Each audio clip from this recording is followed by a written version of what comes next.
I guess when we talk about just challenges of hiring, what are those specific things? I know we talked about some of those things already, but what do you see, I guess, in today's market in terms of finding the right talent?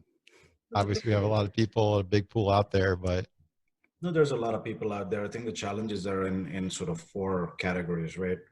One is that there's a lot of people stuck in the old world integration, and just because your company has done a lot of quantity of deals doesn't make you good in the new world order, right? And as Kevin Lobdell on this call, he and I had this discussion that how do you differentiate between new world order and old world order? I mean, it's a very simple question.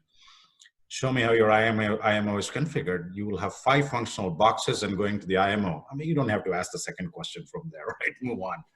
If they can put that into the deal context, I think there is that part of it. Second is the ability to adapt. Very important skill.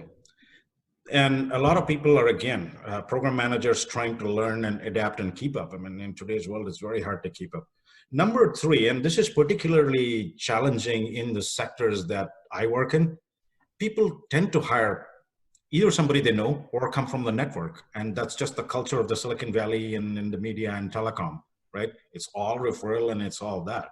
That's great, right? You want to help people in the network and all that. But if you want fresh thinking, you need to also think outside the box and bring from outside the box, right? And I think a lot of people are not taking that leap of faith, right? Because I want proven, tried, tested people.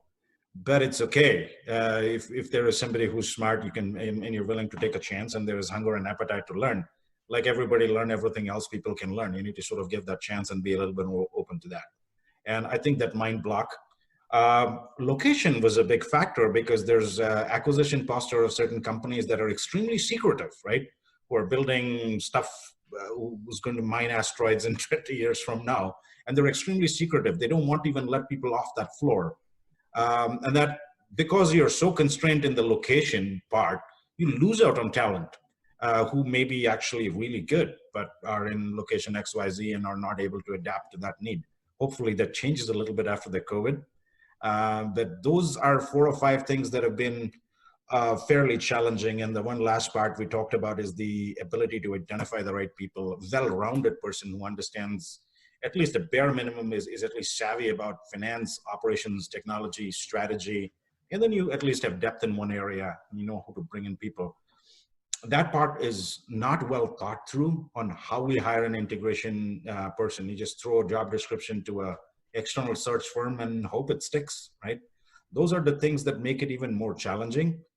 A lot of this has been self-created by the organization by sort of closing your mind to a location or an individual or things like that.